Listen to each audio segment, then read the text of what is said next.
Saya dulu tertarik mendaftar, misalnya ada investor tertarik ikut keterlanjuran karena aturan 2021. Betul. Tiba-tiba diubah 2025. Kalau tidak mau ya lahannya diserahkan pada negara. Nah, sebenarnya kenapa investor itu khawatir? Karena kalau nggak ada bisnis, kalau tidak ada legal certainty, kepastian hukum, kan akibatnya business interruption. Saya cukup optimis dengan kehadiran Agrinas Palma. Karena memang kalau tidak dibentuk badan hukumnya, tidak dibentuk instansi yang mengelola, lantas lahan sitaan itu siapa yang mengelola? Betul. Persoalannya kan bagaimana Agrinas Palma ini mengelola.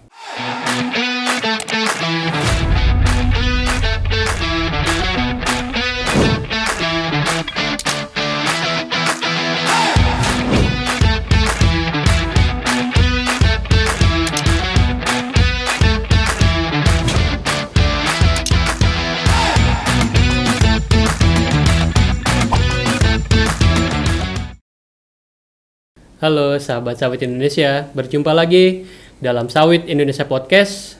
Episode kali ini saya bersama Dr. Rio Kristiawan. Beliau adalah akademisi dan juga yang saya tahu sekarang beliau mulai menjadi pelaku usaha juga. Selamat siang Pak Rio. Selamat siang Mas Kayum, apa kabar? Baik Pak, sehat. Bapak sehat alhamdulillah ya Pak ya? Sehat. Di tengah hujan, badai, tapi alhamdulillah kita semua diberikan bisa kesehatan. Ketemu, dan ketemu. Hampir lama juga ya Pak kita ya, dua tahun lah. 2 tahun ya? 2-3 tahun lah. Terakhir kan ketemu di Bali 21 atau 22 ya? Betul sama Pak Rio. Nah Pak Rio ini kami hadirkan kali ini untuk membahas tentu saja topik terkait sektor perkelapa sawitan Pak Rio. Nah kita mau mendengar karena beliau ini salah satu pakar dalam bidang hukum bisnis juga ya Pak Rio, dan juga dalam investasi juga beliau sangat paham. Nah, untuk membuka podcast kita, saya ingin tanya nih, bagaimana pandangan Pak Rio melihat iklim investasi di sektor industri sawit, Pak, dalam 1-2 tahun terakhir? Jadi kalau kita lihat ya, sawit ini entry barrier-nya sudah mulai meningkat, hambatan industrinya mulai meningkat. Jadi kalau trennya kalau tahun 80-90-an itu sektor sawit itu masih cukup friendly, perizinannya tidak banyak, tuntutan sustainability-nya tidak banyak, pelaku industri sejenis tidak banyak. Sekarang kalau dalam bahasa investasinya ini sudah masuk red ocean strategy, sudah masuk red ocean, udah berdarah-darah, udah banyak pelaku industrinya banyak, hambatan industrinya gede, tuntutan legalitasnya tinggi, tuntutan sustainability-nya meningkat, tuntutan pasar meningkat. Contoh yang paling sederhana saja.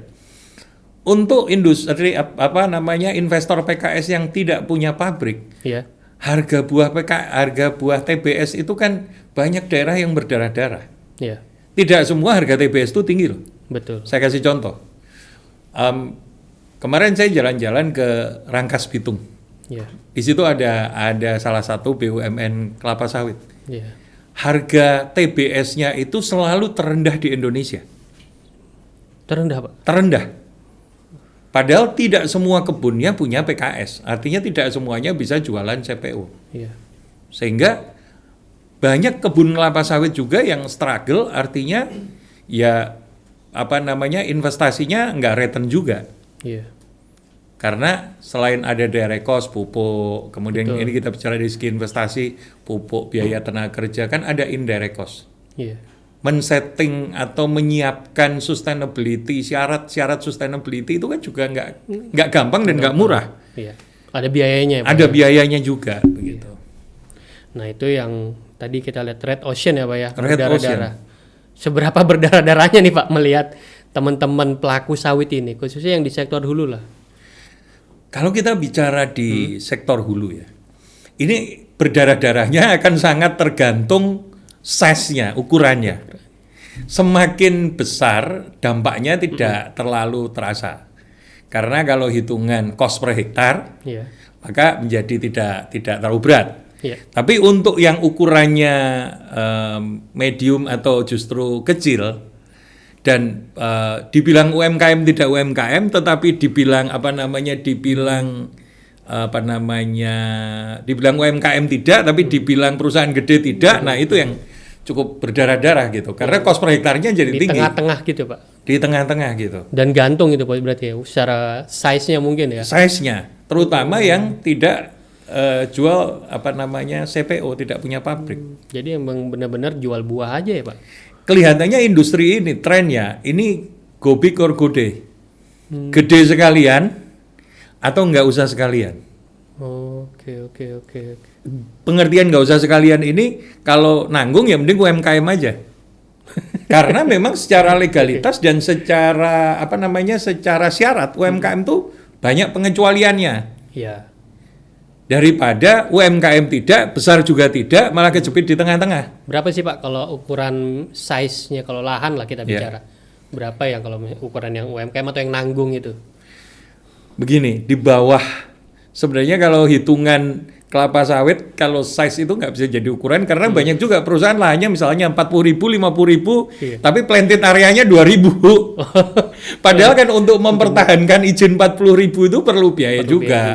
Harus ada karyawan juga yang menjaga supaya tidak kebakaran hutan dan lain sebagainya. Kemudian harus apa namanya CSR untuk desa-desa sekitar. Nah itu yang tadi saya bilang, kan kalau UMKM tidak ada kewajiban CSR. Iya. Kalau di perusahaan besar ada kewajiban CSR. Jadi mendingan 2.000 bentuknya UMKM, koperasi, daripada punya lahan 40.000, kemudian cuman nanam 2.000. Sisanya itu yang mending jadi beban. Ya? Iya. Oke. Pak, kalau bicara tantangan, saat ini yang benar-benar kalau Pak Rio melihat apa yang benar-benar teman-teman pelaku industri sawit itu khawatirkan atau cemaskan Pak? Tantangan perubahan kebijakan tiba-tiba. Jadi kita sudah pernah punya sejarah 2 kali. Iya. Sejarah pertama itu waktu zaman pembentukan BRG yang akhirnya dibubarkan. Iya. Saat ini. Pada saat itu kan sudah banyak lahan kelapa sawit yang punya sertifikat HGU, sudah punya izin lengkap, bahkan sudah tersertifikasi ISPO RSPO, terancam kemudian diambil.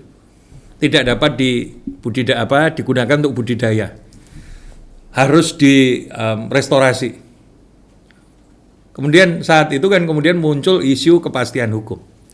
Itulah awal perkenalan kita saat itu, Mas Kayu. Betul, Pak Rio.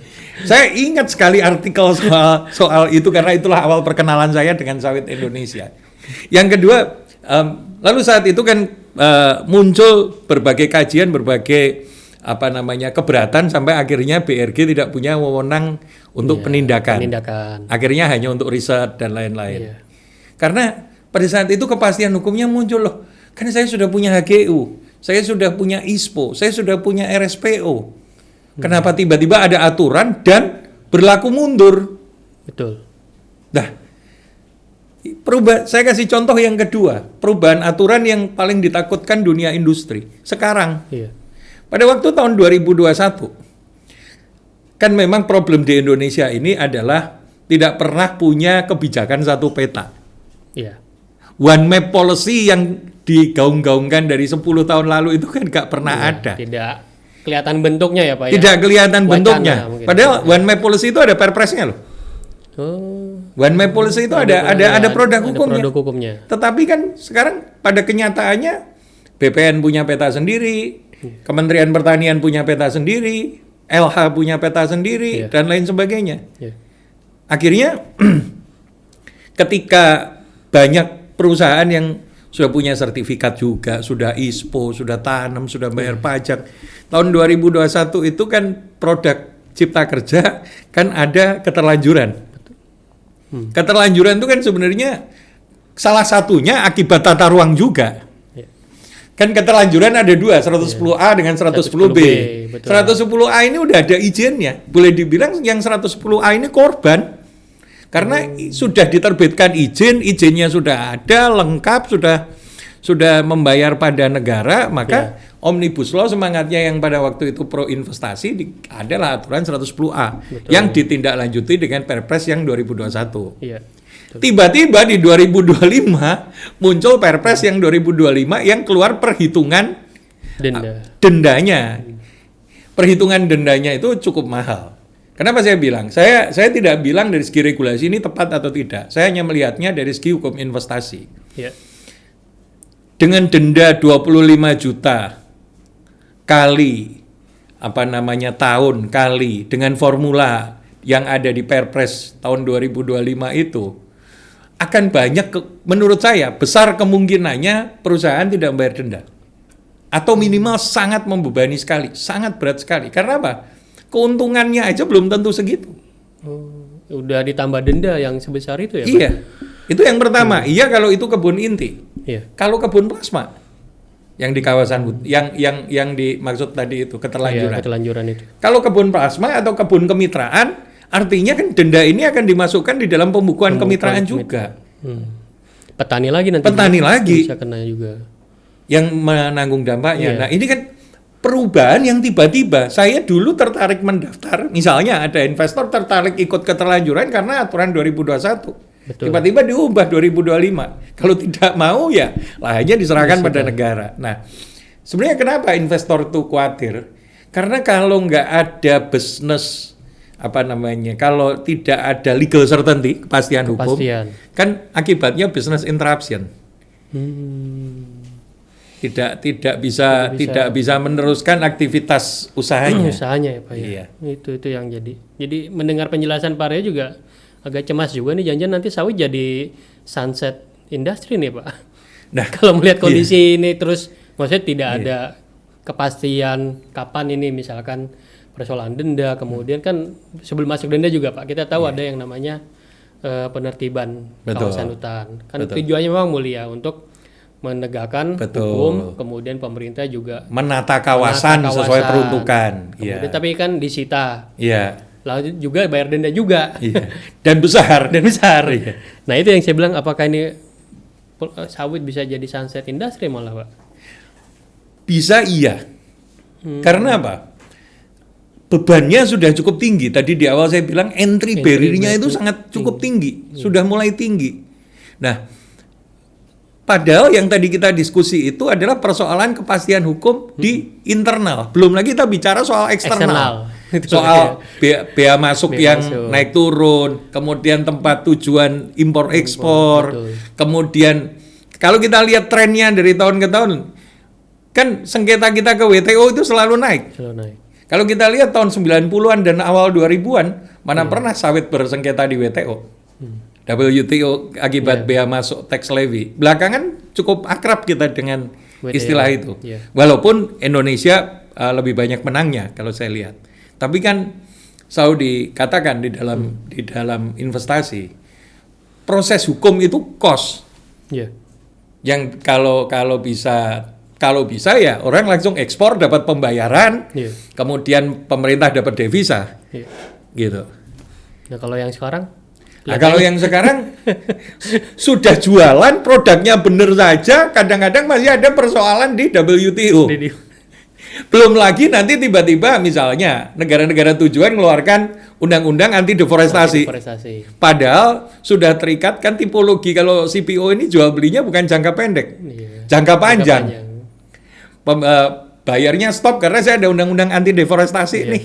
Dan itu lumayan sering kejadian sama investor-investor kelapa sawit di Indonesia. Yang pada tahun-tahun kalau kita lihat tahun 2000-an awal itu nggak ada. 2010 mulai ada. 2020 mulai sering. Begitu. Nah, kemudian kan pemerintah juga kalau dalam masalah penataan kawasan hutan ini, Pak, masih ada target juga kan. Ya, kemarin terakhir Pak Presiden katakan 5 juta hektar targetnya ya. Kalau tahun 2025 itu kan 4 juta hektar. Naik 5 juta. Saya nggak tahu ini 5 juta ini apa naik secara target total ini luasan atau mungkin ini dari 4 ke 5 kan 1 juta ya. Nah, sementara kalau data kehutanan juga yang masuk kawasan itu kan 3,6 Pak. Berarti ada kelebihan, mungkin 4 juta aja ada kelebihan sekitar 400-500 ribu. Nah itu tadi data di Indonesia itu tidak pernah sinkron, tidak pernah sama. Data yang Mas Kayum sampaikan tuh tidak heran. Dulu kalau kembali lagi kita throwback zaman BRG gitu ya. BRG dulu kan, kalau kita ingat, kita berdebat luasan gambut di Indonesia ini berapa sih? Berapa sih ya? Nggak pernah sama, datanya BRG ini, datanya Kementan ini. Terus debat lagi soal kedalaman gambut. Iya. Kementan bilang datanya 3 meter. Iya. BRG bilang datanya enggak. Lalu kan banyak data itu yang nggak pernah sama. Pada akhirnya ketika dilakukan enforcement dengan data yang salah, kan betul investor punya pilihan untuk melakukan menggunakan hak hukumnya. Tapi kan sekali lagi tadi saya katakan itu cost, waktu, biaya. Pinginnya investor ya bisa panen, bisa diolah ke PKS, betul, dijual. Diolah ke pabrik sawit ya. Jadi PKS itu pabrik kelapa sawit. Kalau buat teman-teman di pelaku industri mungkin sudah sangat familiar, tapi kalau yang orang awam nanti mendengar PKS ini bukan partai tapi pabrik kelapa sawit. Oke. Nah, ini berarti artinya kan beban yang terlalu luar biasa ini. Kemarin juga saya baca berita ada kekhawatiran dengan tadi bicara denda Pak, yang sekian, ada hampir puluhan miliar, ratusan miliar bahkan. Teman-teman itu terancam antara mempilotkan diri atau ya benar-benar jadi bangkrut sekalian gitu Pak. Nah, itu kemungkinan itu ada ya Pak, sangat besar. Besar. Tadi saya katakan kalau kan ini sekarang di zaman sekarang ini pilihannya dua, go big or go die. Akan makin membesar atau mati sekalian. Kalau masih ingat, kan plantation industri kelapa sawit itu akan sangat bergantung pada panen dan biaya operasional. Kalau kita ingat, saya mencoba mengingat dulu waktu COVID, waktu PSBB, perusahaan kelapa sawit yang mengajukan PKPU dan kepailitan di pengadilan niaga itu mendominasi di sektor usaha. Jadi kan ya tentu ada dulu garment, konveksi, sawit itu termasuk yang tinggi.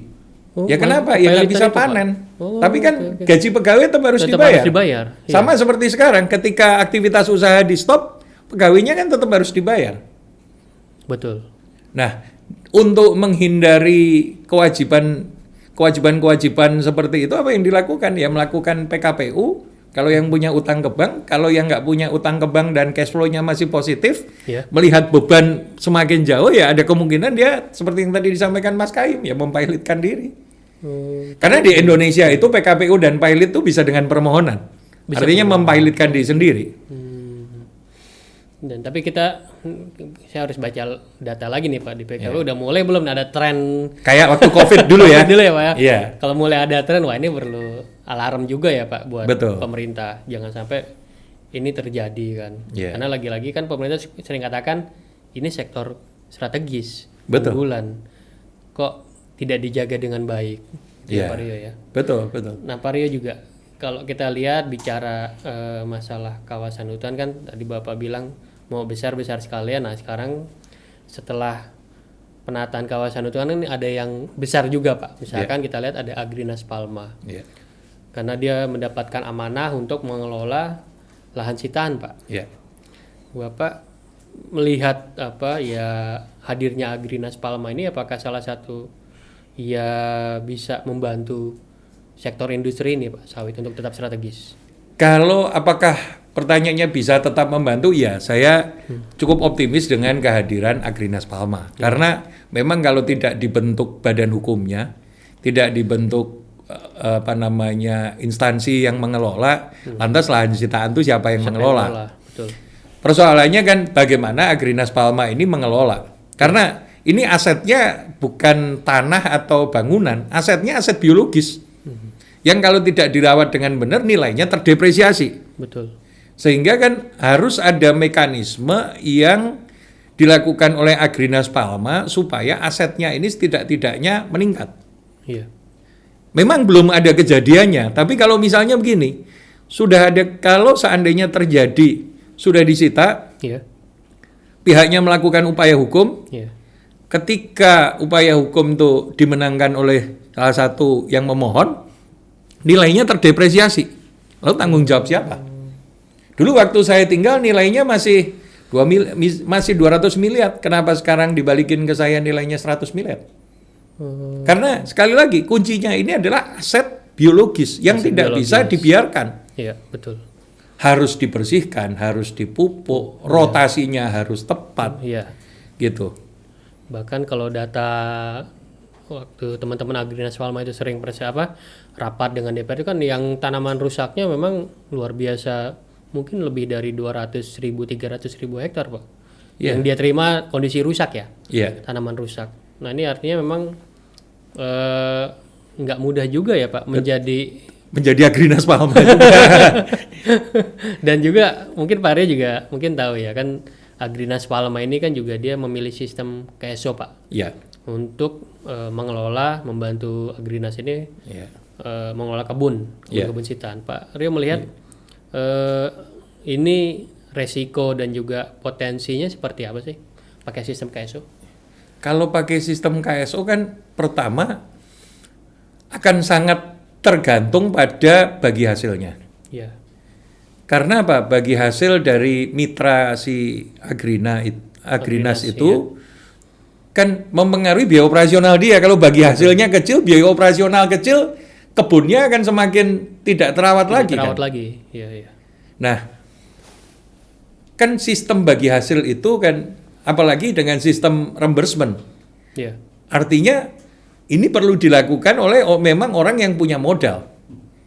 Yang kedua yang harus dipikirkan adalah siapa yang memverifikasi reimbursement-nya ini. Apakah benar tepat atau enggak? Iya. Nah, itu kan kemudian menjadi sangat penting sekali. Iya. Dan yang ketiga, kan ada kekhawatiran kalau mekanisme dimulai dari kerjasama, kemudian reimbursement, ternyata ada kekeliruan, apakah ini bisa masuk ranahnya Tipikor atau tidak? Karena ini BUMN. BUMN ya. Karena kan banyak sekarang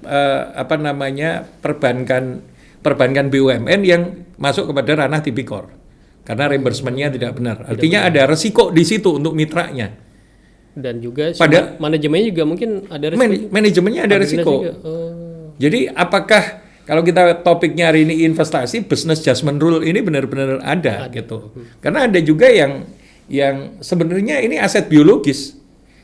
Ketika dipotret tahun 2010 dengan 2020 beda misalnya. Betul, ya. Lalu yang berikutnya mungkin ada sistem lain yang lebih bisa dikembangkan misalnya. Ya. Sistemnya dengan sistem insentif. Kalau panennya sekian, maka yang didapat sekian, panennya sekian, yang didapat sekian. Jadi dengan sistem insentif. Sebetulnya kalau KSO ini sebenarnya tepat, tetapi harus dievaluasi teknis pelaksanaannya. Karena memang manajemen services itu di industri plantation itu banyak. Orang punya kebun tapi tidak punya source. Iya. Sehingga ada yang namanya manajemen service. Iya. Nah, yang dikembangkan KSO ini kan seperti manajemen service. Ya, Pak. Cuman pertanyaannya yang mengelola lahan ini kualifikasinya kan ini aset negara nih. Iya. Anggap aja ini sudah tersita gitu. Kualitasnya yang kelola ini bagaimana? Apakah cukup qualified atau tidak gitu? Yep. Gitu. Yang kedua, kalau enggak nanti asetnya malah depresiasi semua. Iya. Malah itu yang nanti bikin Khawatir ya, Pak ya. Iya. Oke. Kalau lalu apa selain itu apalagi Pak? Faktor apa lagi yang perlu diperhatikan nih? Misalkan ya dalam supaya ini KSO ini benar-benar bisa sesuai target ya. Ya artinya memang harus dilakukan evaluasi dari awal di opnam. Tanaman rusaknya berapa, luas yang dikuasai Agrinas berapa, potensi panennya berapa, potensi jualnya berapa, di harga berapa. Artinya kita harus punya profil yang seperti plantation pada umumnya punya gitu. Jadi iya betul salah satu indikatornya plantation tuh luasan, tapi kan kemudian kalau plantation kita nanya plantable areanya berapa, planted areanya berapa. Yang rusak berapa. Jadi jangan nanti pikiran masyarakat memiliki opini yang salah. Kelihatannya lahan yang dikuasai 100.000, tapi plantable-nya 30.000 karena yang 70.000 ini kawasan yang nggak bisa ditanam gitu, HCV dan lain sebagainya.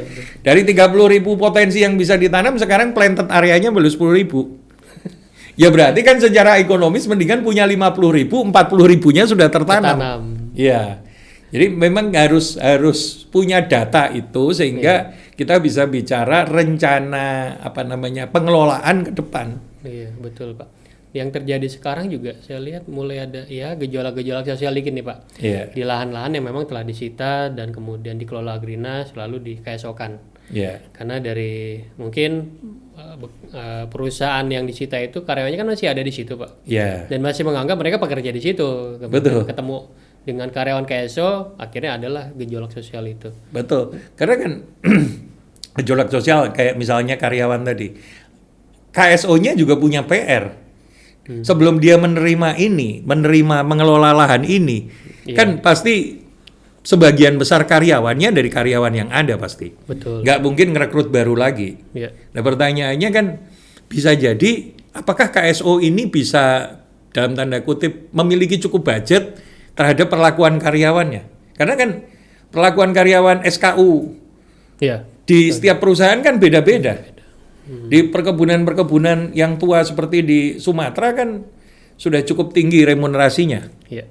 Dengan KSO yang 5545 tadi, apakah bisa menutup biaya operasional itu gitu?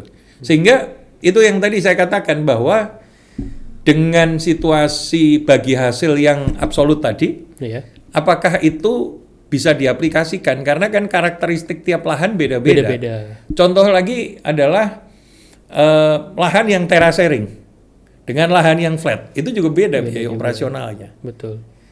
Dan itu yang tadi Bapak bilang profiling lahannya itu emang harus tepat. Kemudian nanti bagaimana dia manage-nya ya Pak ya, maintenance-nya harus juga tepat.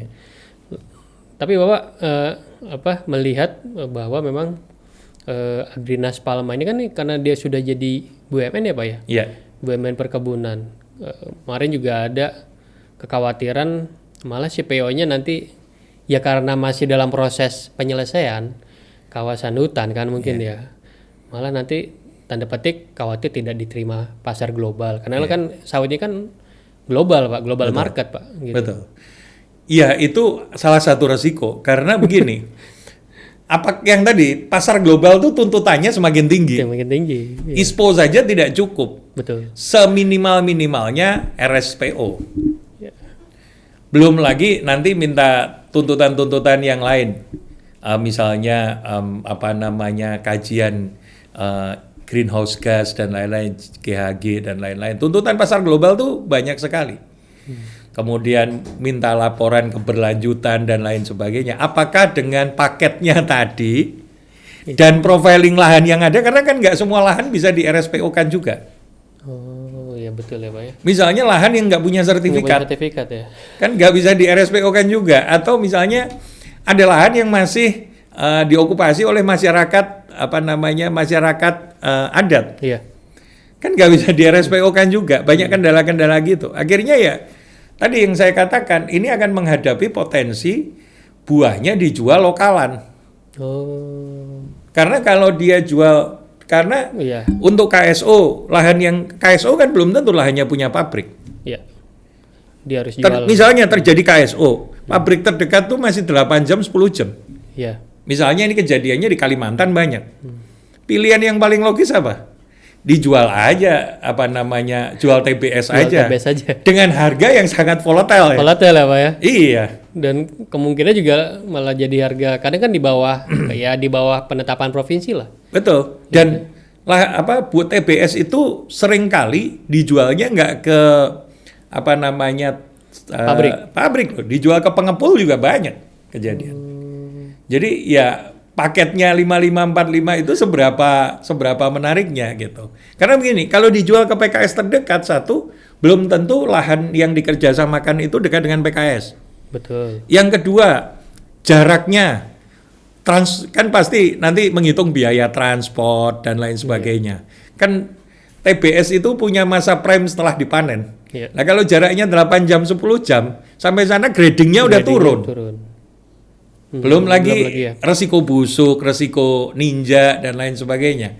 Untuk investor-investor pemain-pemain plantation lama istilah ninja itu tuh udah hafal. Betul. Nggak ada dikelola siapapun. Kebun kelapa sawit itu tidak ada yang bebas dari pencurian.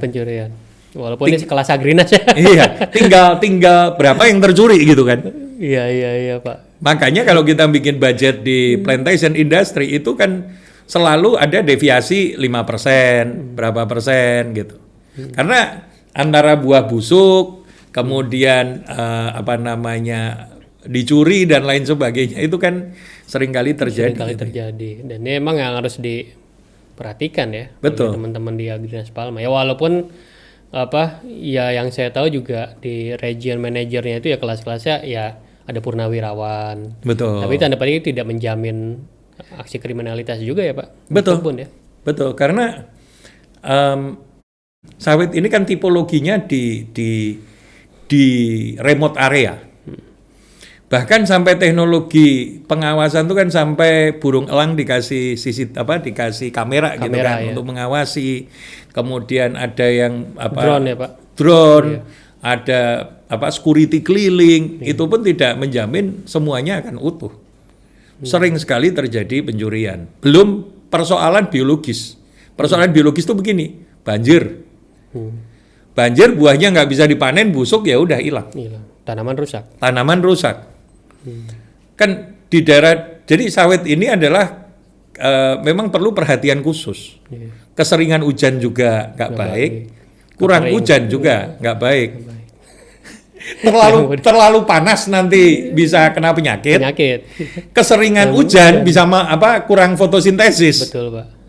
Jadi ya dan sangat, kalau sawit ini memang perlu perhatian ya, karena dia sangat tipikal. Buahnya Motenera, Piscifera, itu kan perlakuannya beda-beda. Iya, dan itu ngeri ya, tidak mudah Pak. Tidak mudah. Ya, jangan dilihat hasilnya gitu ya Pak ya. Iya. Kan orang suka lihat hasilnya sekian gitu, tapi mengelola lahan bahkan tanamannya juga, bahkan lingkungan sekitarnya itu juga kosnya luar biasa. Jadi kalau mitra yang akan mengajukan KSO dengan Agrinas, selain Agrinasnya harus tahu siapa mitranya, saran saya mitranya harus melihat lahannya dengan baik. Karena begini, jangan sampai dilihat sekilas saja, karena di industri plantation itu kan banyak menyisip. Nah, kalau nyisip bibitnya beda, yang satu bibitnya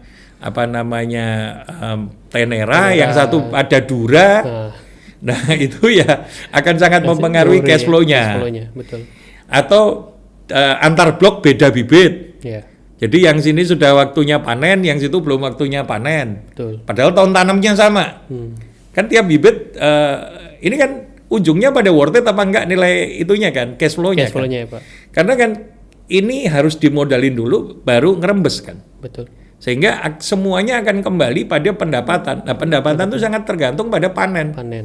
Gitu. Nah, panen kalau bibitnya beda, waktu panennya juga bisa beda kan. Atau ada alternatif skema lain Pak di luar KSO, kalau ya supaya Agrinas Palma ini juga, ini karena dia baru berjalan setahun Pak. Yeah. Ya mungkin KSO kan mungkin itu pilihan cepat ya, supaya ini lahan bisa terkelola. Atau ada alternatif skema lain Pak di luar KSO kalau menurut Pak Rio? Saat ini alternatif terbaik memang KSO. Alternatif terbaik. Kenapa? Satu, karena statusnya kan masih lahan sitaan. Yeah. Yang kedua, dengan KSO kan ada jangka waktunya. Yang ketiga, bebannya untuk Agrinas sendiri kan tidak berat karena mitra. Yeah. Kalau Agrinas itu dibayangkan seperti PTPN gitu misalnya, kan berarti harus membayar karyawan yang sedemikian banyak. Betul. Padahal kalau kita berhitung pengeluaran atau investasi di industri kelapa sawit, kan ada norma per hektar. Yeah. Norma pemanen per hektar berapa, kemudian norma tenaga perawatan, norma solar di PKS berapa dan lain sebagainya. Itu semua kan jadi bebannya Agrinas. Yeah.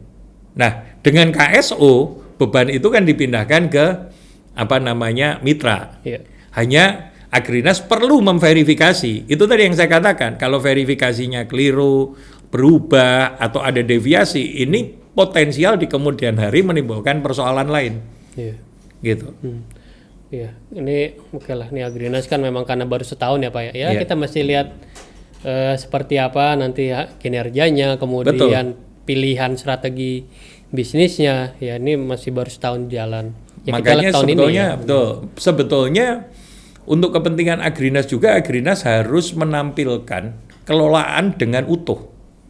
Jadi maksudnya yang mereka pegang sendiri gitu, Pak? Iya, yang dikelola. Enggak, maksudnya atau yang dititipkan ke Agrinas ini profilnya harus tampilkan secara utuh, jangan luasan. Seperti tadi. Ya kalau lahannya 100 ribu tapi plantable-nya 30.000, yang bisa dipanen 5.000, ya bener aja Agrinas nggak untung. Misalnya tidak untung pada KSO itu. Pada KSO itu. Iya.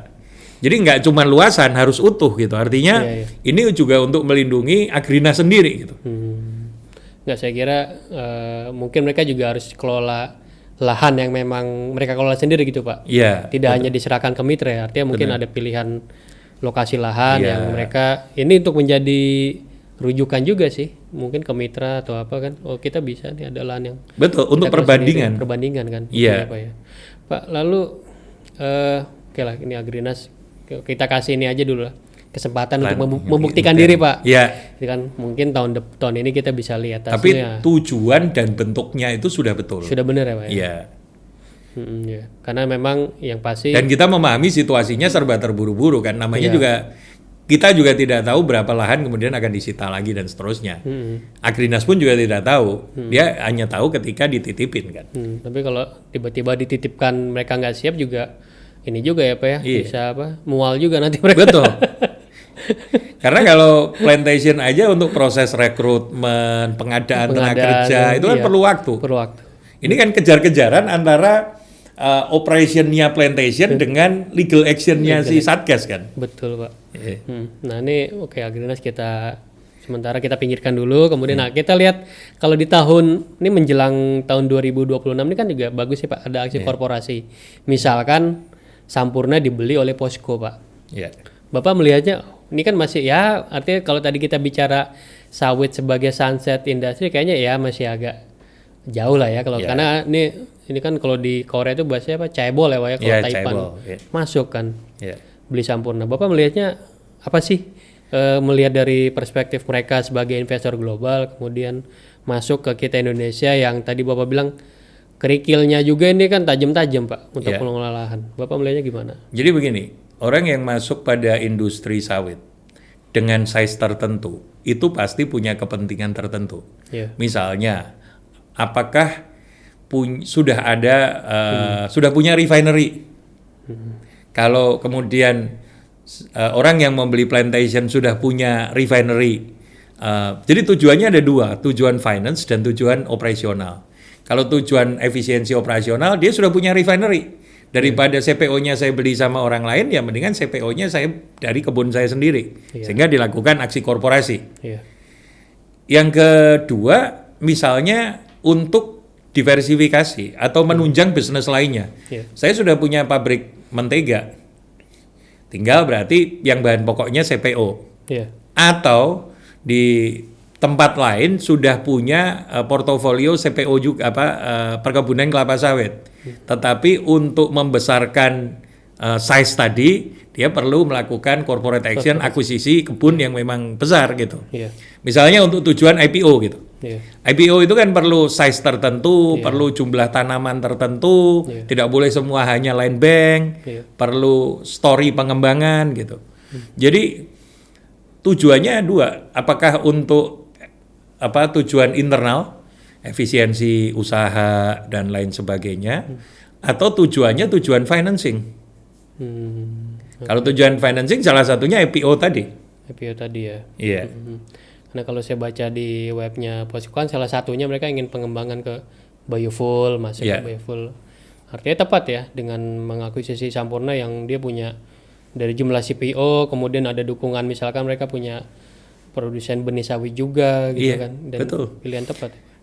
Pilihan tepat karena kalau dalam perspektif jika dilihat dari potensi biofuel B40, B50 dan seterusnya, produk-produk turunan sawit ini kan tetap akan diperlukan.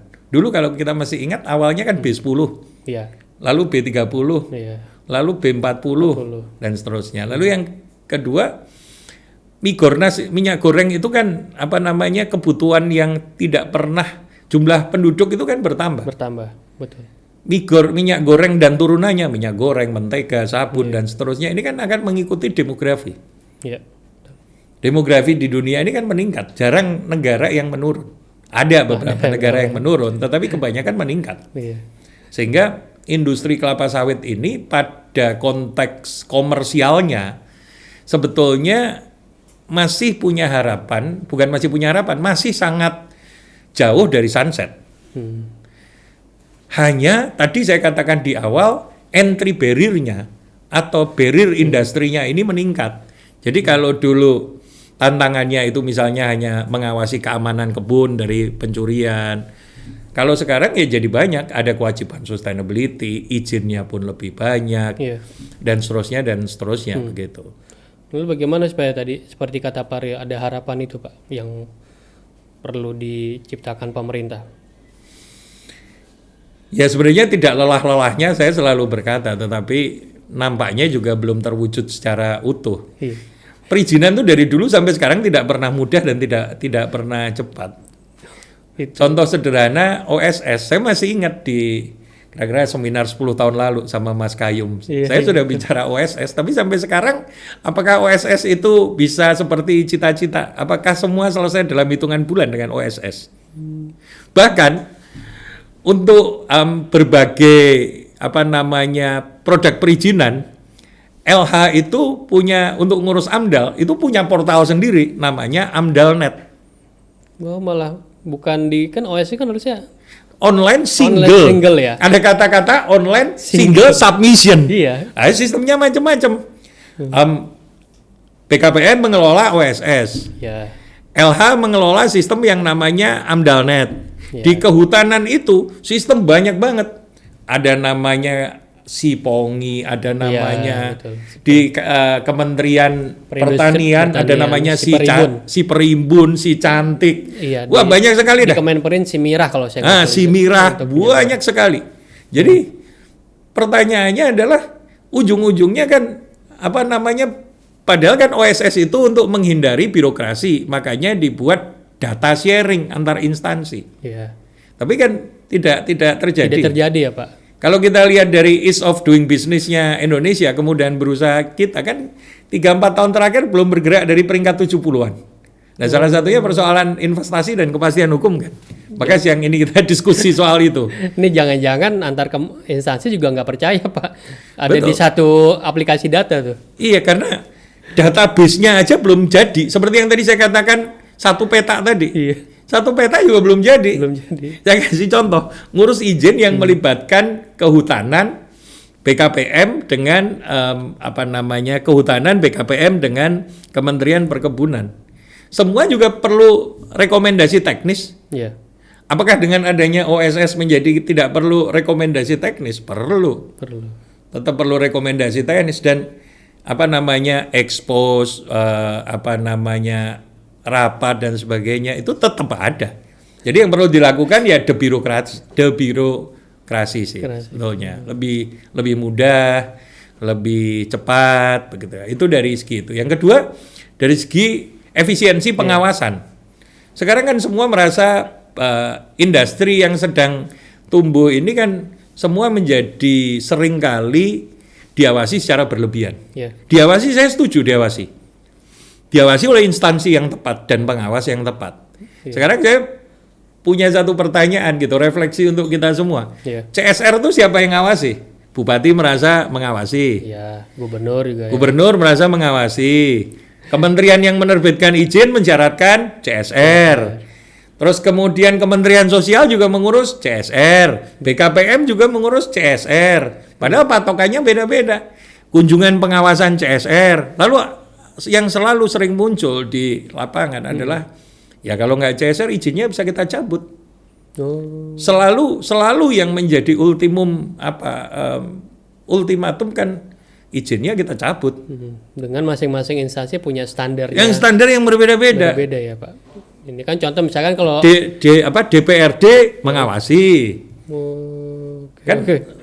Contoh CSR itu aja.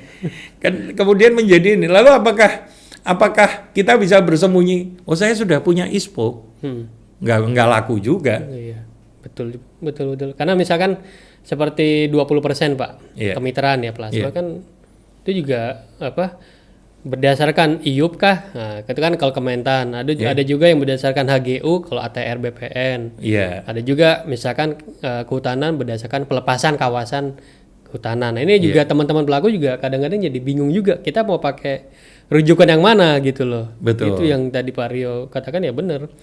Jadi masing-masing merasa punya otoritas, kemudian punya standar sendiri, dan itu digunakan untuk menjadi sistem pengawasan mereka ya Pak ya. Betul, sebenarnya kan investasi ini butuh sistem yang mudah dan ajak. Walaupun perlu diawasi, saya setuju. Tapi kan yang namanya pengawasan atau tindakan itu kan perlu ada alasannya. Tidak bisa karena misalnya karena bencana gitu, terus tiba-tiba semua permohonan perpanjangan HGU ditunda dulu gitu. Lah, alasannya apa gitu? Kan belum tentu ada kaitan antara HGU dan bencana. Bukankah pada saat menerbitkan HGU itu sudah ada kajian panitia B-nya? Atau kita akan selalu bersembunyi pada ini kesalahan masa lalu kok? Ini kesalahan masa lalu kok? Nah, kira-kira begitu, Mas Gayu. Nah, kemudian nih Pak Rio kan juga yang saya tahu kemarin aktif membangun bisnis karbon ya Pak sekarang ya? Reforestasi ya?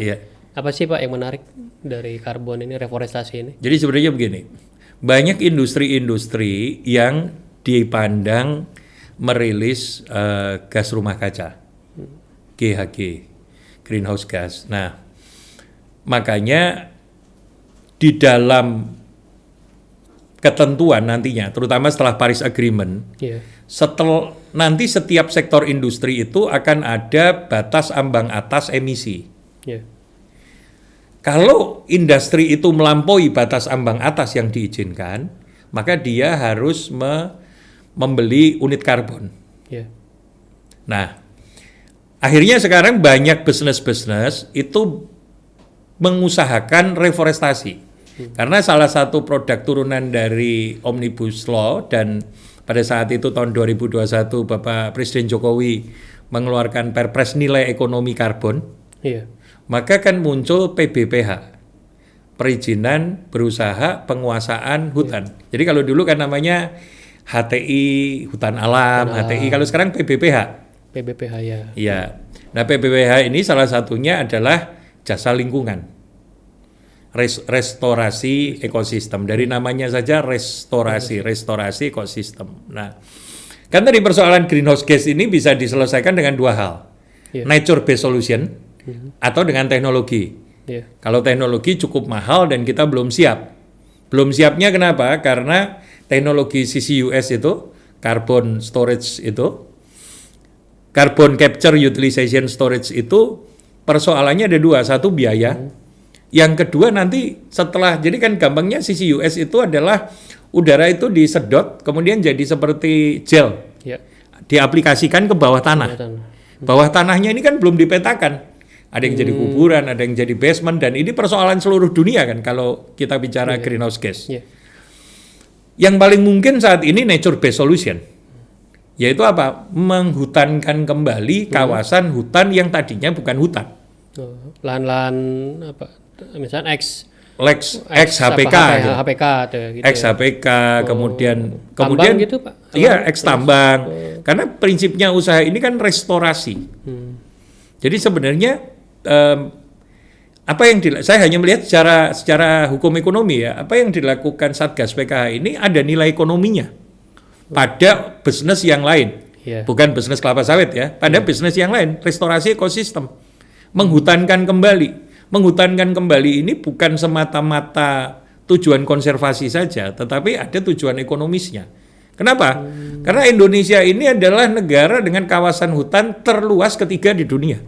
Iya, betul. Artinya potensi dari sektor perdagangan karbon itu cukup besar. Dan potensi perdagangan karbon ini atau usaha reforestasi ini tidak perlu modal sebesar kelapa sawit. Tidak perlu KSO, yang penting jangan kebakaran. Gitu. Jadi lebih biaya modalnya lebih jauh lebih kecil. Menjaga aja Pak. Menjaga, dan kita pasti jadi negara buyer.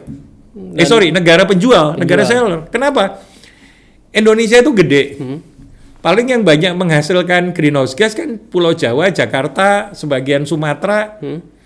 Kita itu pasti akan sisa. Ya. Misalkan di Papua gitu. Iya, di Papua. Kalimantan, Sulawesi ya Pak. Iya, belum tentu di Papua Papua yang pegunungan 10 menit sekali ada mobil lewat. Itu yang katakan potensi ya. Potensi. Dan kita pasti unit karbon kita itu pasti akan lebih daripada NDC yang kita janjikan pada dunia. Sisanya bisa dijual kan. Berapa sih Pak secara potensi nilainya itu Pak kalau global ya untuk perdagangan ini? Memang belum pernah dihitung, tetapi banyak media menulis potensi pemasukan dari sektor restorasi ekosistem ini bisa menyaingi kelapa sawit. Karena sekarang harga karbon di bursa karbon saja, kita kan punya bursa karbon. Ada bursa karbon Pak. Nah, harga karbon di bursa karbon aja kan sudah mulai menginjak 4 sampai 8 dolar kan. Per ton. Per ton emisi. Iya, oke. Per VCU. Nah, ini belum mendekati panic buying saat nanti 2028-2029 saat pertama kali negara-negara submit NDC kan. Nah, jadi lahan yang sekarang kan banyak alih fungsi. Ex HTI kemudian jadi usaha restorasi. Ex sawit HPK yang HPK-nya nggak bisa dikembangkan kemudian jadi beralih usaha ke restorasi. Maka tadi saya katakan kalau konteksnya adalah usaha sawit, ini go big or go die. Ini mati atau gede sekalian. Betul. Karena kewajibannya semakin besar. Dulu kan nggak ada kewajiban batas ambang atas emisi. Sekarang sudah ada. Dulu tidak ada RSPO, sekarang sudah ada RSPO misalnya. Dan kalau menurut Pak Rio, secara multiplier efeknya ada nggak Pak? Misalkan kayak sawit kan ada ke petani, kemudian masyarakat sekitar, kemudian termasuk ke negara ya sebagai devisa ekspor. Kalau ini ya reforestasi dan perdagangan karbon?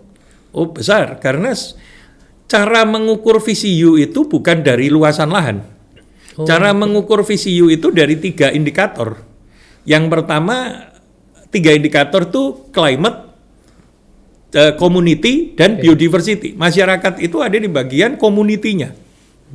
Jadi semakin banyak livelihood masyarakat yang bisa dibangun, maka semakin tinggilah angka kreditnya. Jadi kalau misalnya di situ dulu tidak ada sekolah, angka putus sekolah tinggi, pengangguran tinggi, terus kemudian dibuatkan koperasi, mendapatkan pendapatan dari situ dan lain sebagainya, maka akan mendapat nilai kredit. Gampangnya begini, kalau kira-kira dengan contoh kelapa sawit, saya masih ingat dulu itu di beberapa daerah ada koperasi untuk bikin egrek. Nah, dari tadinya kan angka pengangguran banyak, terus dia bisa hidup dari koperasi egrek itu. Nah, itu kan kemudian kalau di kelapa sawit tidak dihitung, hanya memberdayakan masyarakat. Pemberdayaan masyarakat ini kalau reforestasi dihitung kreditnya. Termasuk bagaimana memelihara satwa yang ada. Itu ada aktivitas manusia malah apakah tidak malah menciptakan tadi Pak emisi karbon juga kan, kemudian jadi mengurangi penyimpanan. Ya, jadi memang tapi lahan ini harus tetap dijaga karena misalnya ranger bordernya juga ada Pak. Nggak ada rangernya, ranger satwa, ranger fire patrol dan lain sebagainya. Jadi kan prinsipnya begini, di dunia ini kan tadinya berawal dari perdebatan pro industrialis sama pro konservasi. Jalan tengahnya kan green growth economy. Orang tidak mungkin hidup tanpa industri. Lalu bagaimana cara menyeimbangkan? Kan idealnya CO2 itu tidak boleh lebih tinggi dari O2. Artinya faktor yang menyebabkan CO2 ditekan, faktor yang menimbulkan O2 ditingkatkan. Sehingga muncullah kemudian industri reforestasi ini. Yaitu industri yang memacu O2 untuk kemudian dijual atau di offset dengan industri-industri yang CO2-nya di atas ambang tadi. Ya. Iya. Misalnya calon buyer ya, kalau gampang Pak, reforestasi, kira-kira kalau industri reforestasi siapa yang beli? Yang paling mudah ya pasti sektor-sektor transportasi. Iya. Kecuali dia beralih ke bisnis listrik semua. Tapi kan ada yang nggak bisa digantikan listrik. Misalnya pesawat nggak ada pesawat listrik, dia pasti pakai aftur. Kapal laut bahan bakarnya batu bara semua. Iya. Oke. Tapi mulai tumbuh nggak sih Pak bisnis di tadi yang reforestasi kemudian? Oh iya. Sudah ada pertumbuhannya Pak di Indonesia? Pasti sudah ada pertumbuhannya. Gampangnya karena sudah dibuat bursa. Pemainnya banyak ya Pak? Bursa karbon itu kalau yang Pak Rio tahu lah. Saat ini belum banyak. Masih Blue Ocean Strategy. Saat ini belum banyak. Karena masih baru kan. Ini industri yang baru. Industri ini baru di set up tahun 98 melalui Perpres 98 2021. Aturan perdagangannya pun baru 23. Kemudian kita baru mutual recognition standar dengan luar negeri kan baru 2025. Tapi ini adalah sektor yang sebetulnya bisa berjalan beriringan dengan industri sawit. Oh iya. Sebenarnya gimana tuh Pak caranya itu? Ketika industri sawit greenhouse gas-nya melampaui batas, maka kan bisa di set off dengan membeli karbon. Dengan membeli karbon dari industri reforestasi tadi. Sehingga sektor sawit juga bebas dari tuduhan merilis GHG yang berlebihan dan lain-lain sebagainya. Walaupun misalkan di kebun mereka juga sudah ada biomass atau biogas yang kemudian dikonversi menjadi listrik gitu. Iya. Itu juga itu sudah cukup nggak? Atau memang tetap perlu juga? Nah sekarang persoalannya kan sampai hari ini di Indonesia batas ambang atas emisi setiap industri itu belum semua industri memiliki. Setahu saya yang sudah punya yang di bawah-bawah yang industri yang di bawah ESDM. Kalau yang sektor ini sektor lainnya belum ada. Sehingga orang belum punya ukuran saya harus beli apa tidak. Gitu. Tapi pasti akan mengarah ke sana semua juga ya Pak? Pasti. Karena ini potensi ekonomi. Pak, lalu ini balik lagi ke sektor sawit nih Pak. BKPM kan juga merilis data investasi hilir, ya lumayan lah ada pertumbuhan ya 62 triliun sekian. Walaupun kalau saya juga lihat data tetap dibandingkan 2024 itu juga lebih tinggi 2024 Pak. Kurang lebih mungkin 65 atau 67 triliun. Ini artinya apakah hilirisasi sawit ini masih menjanjikan atau ada batasnya juga Pak? Menurut saya ada batasnya. Karena apa? Refinery itu kan dibangun berdasarkan ukuran sektor hulu. Artinya kalau kebun saya 100.000, saya punya 3 PKS, dengan kebun saya 50.000 saya punya 1 PKS, kan tentu investnya untuk refinery berbeda. Nah sekarang pertanyaannya, kebun di sektor hulu kan tidak bertambah. Kemudian hasil CPO juga tidak bertambah otomatis. Ya kalau begitu berarti kan CPO yang ada sudah terserap di refinery yang ada, tidak perlu tampungan baru. Sehingga ya otomatis tidak akan bertambah. Karena refinery ini kan sangat tergantung kondisi hulu kan. Begitu. Kalau tadi hulunya seperti yang Pak Rio bilang, ya terdampak juga nih Pak pasti. Kecuali nanti hulunya bisa bertambah dan juga lebih produktif ya Pak. Betul. Itu yang paling utama diperhatikan pemerintah. Ada keseimbangan ya hulu dan hilir ya, bukan hilirisasi aja, tapi memang kalau teman-teman pelaku usaha sekarang melihatnya harus huluisasi lagi, kembali lagi nih Pak ya. Betul. Karena kan ini sekali lagi kalau hilir mungkin kebanyakan kita berurusan dengan teknologi. Karena kan kalau lihat dari refinery-nya kan pabriknya sifatnya high tech. Kalau kita lihat di industri hulu itu kan low tech. Yang kita urus aset biologis, tapi complicated-nya setengah mati. Pohon kan yang kita urus, nggak dipupuk salah, dipupuk kelebihan salah, mupuk cuaca nggak pas salah. Nah, apalagi entry barrier yang lain tuh menjadi ini, belum lagi masalah geopolitik. Iya. Punya duit buat beli pupuk juga belum tentu bisa loh. Kalau stok pupuknya nggak ada. Dan kalau harga pupuknya terlalu tinggi juga. Harga pupuknya terlalu tinggi juga, yang tadi saya katakan, ini mendingan go big or go die. Iya. Hasil panennya dengan beli pupuknya nggak impas gitu. Iya. Nah, itu dia makanya kalau mau punya kebun sawit emang ya itu tadi ya Pak ya. Nggak mudah juga. Betul. Gitu. Karena anggaplah kita nggak ada gangguan dalam negeri, dalam negeri sangat kondusif. Iya. Biaya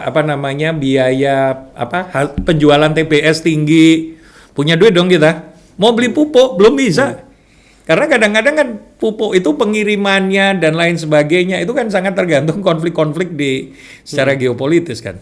Betul. Nah ini sebagai penutup dari podcast kali ini Pak, ada pesan apa lagi Pak buat baik teman-teman di pemerintah, kemudian pelaku usaha, termasuk teman-teman petani yang sekarang masih bergerak di sektor industri sawit, Pak?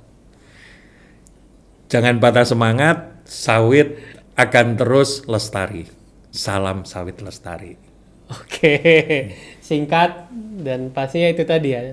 Sawit lestari itu filosofis. Filosofis ya? Filosofisnya begini, lestari itu kan berkelanjutan. Artinya kita selalu berkelanjutan hidup dari sawit. Karena memang kalau Valentine besok pasti orang memberikan apa? Coklat. Coklat ya Pak ya? Coklat dari apa? Ada kandungan sawitnya. Ada kandungan sawitnya. Betul. Kemudian kalau anak muda Valentine kan pasti skincare. Kosmetik, kemudian mandi pakai lipstick, mandi pakai sabun wangi. Itu dari apa? Kandungan sawitnya masih ada ya Pak ya? Kandungan sawitnya masih ada. Itu yang saya katakan sawit lestari.